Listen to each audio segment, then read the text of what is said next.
Call it the incredibly shrinking dollar. The dollar falling again against the euro today after that weak new home sales number. In fact, in the last year, the dollar has dropped 10% against the euro. The euro now costs about $1.41. And it's not just the euro. Last week, the dollar hit a three-decade low against the Canadian dollar. This morning, the greenback hit a record low against a basket of 6 major currencies. As tracked by the New York Board of Trade, we're talking about the dollar index. The Dow Jones is up 105 points. This on a day when oil was up to a new time high of $96.67. Gold was up, the dollar was down. But look at those triple digits, and NASDAQ's doing well also. Only 6 Dow components are down. So the government reported the GDP last week. They said our economy grew 3.9%. But to make that, the government assumed annualized inflation was running at 0.8%. Now, there's no way that's true.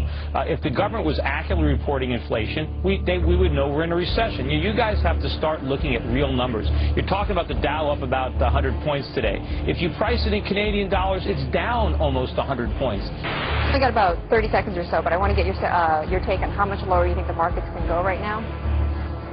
We think that the markets can decline 50 or 60%. We hate to say something so somber, but it's not the time to be optimistic or pessimistic. It's the time to be realistic. Our whole system has been built on credit expansion. We have to grow credit year over year in order to keep the economy growing. The economy is not going to grow. It's going to suffer recession, and once it enters recession, it's going to cascade on itself. But what counts is not how many dollars we have, but what those dollars are worth and what we can buy with them. And the dollar is becoming less valuable every day. And based on our economy, our huge current account, our huge trade deficits, our lack of domestic manufacturing, our lack of domestic savings, there's only one thing the dollar can do, and that's go down.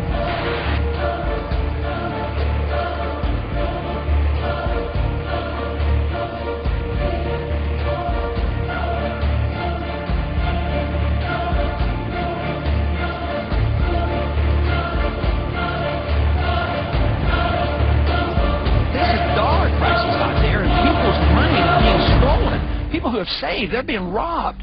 I mean, if you have a devaluation of the dollar of 10%, people have been robbed of 10%. But how can you pursue this policy without addressing the subject that somebody's losing their wealth because of a weaker dollar? When you inflate a currency or destroy a currency, the middle class gets wiped out. So the people who get to use the money first, which is created by the Federal Reserve System, benefit. So the money gravitates to the banks and to Wall Street. So that's why you have more billionaires than ever before. Today, this country is in the middle of a recession for a lot of people. Michigan knows about it. Poor people know about it. The middle class knows about it. Wall Street doesn't know about it. Washington, D.C. doesn't know about it. But it's because of the monetary system and the excessive spending.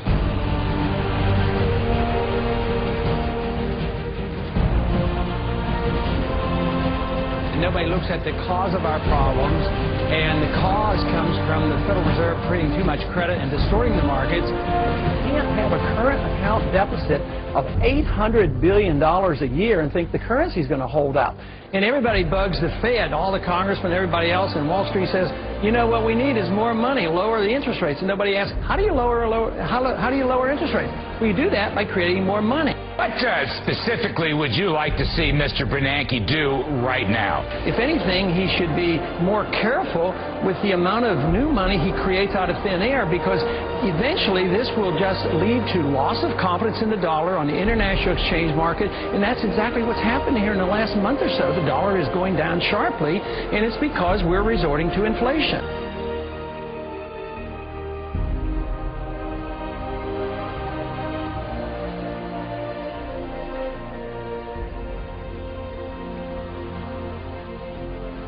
But we don't need to have an empire. We're going broke. The dollar's on its ropes.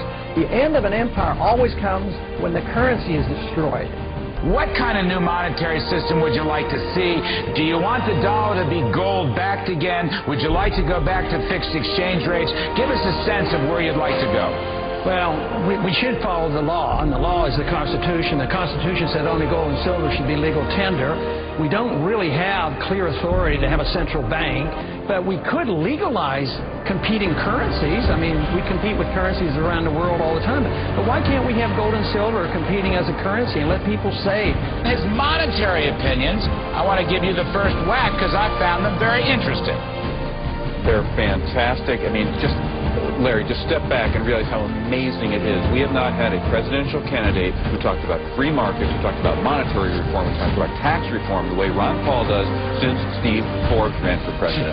Bravo, bravissimo, go Ron Paul. All right, Steve Forbes, your name was just mentioned. Now, Steve, gold and silver is legal tender. Well, I think that's sensible. But competing currencies on deposit, why not? These things have come up in the past. Those are pretty good ideas, aren't they? Well, you sort of have competing currencies now. People can easily go in and out of currencies. But the key thing is to tie the dollar to a price range for gold. The dollar is solid. Let the other currencies in the world go all over the parking lot, where they'll come to us because we have a rock-solid currency, and that'll be good for the economy and good for the global economy as well. Have the dollar as good as gold.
How are you going to protect the dollar?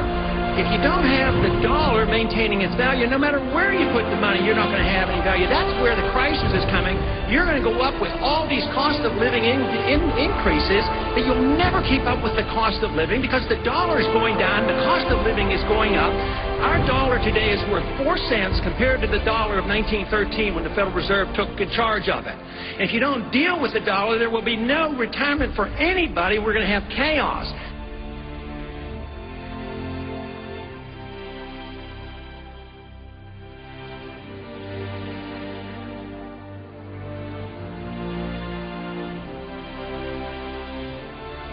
As long as we live beyond our means, we are destined to live beneath our means. And we have lived beyond our means because we are financing a foreign policy that is so extravagant and beyond what we can control, as well as the spending here at home. And we're depending on the creation of money out of thin air, which is nothing more than the debasement of the currency. It's counterfeit. And it is a natural, predictable consequence that you're going to have people benefit from it and other people suffer.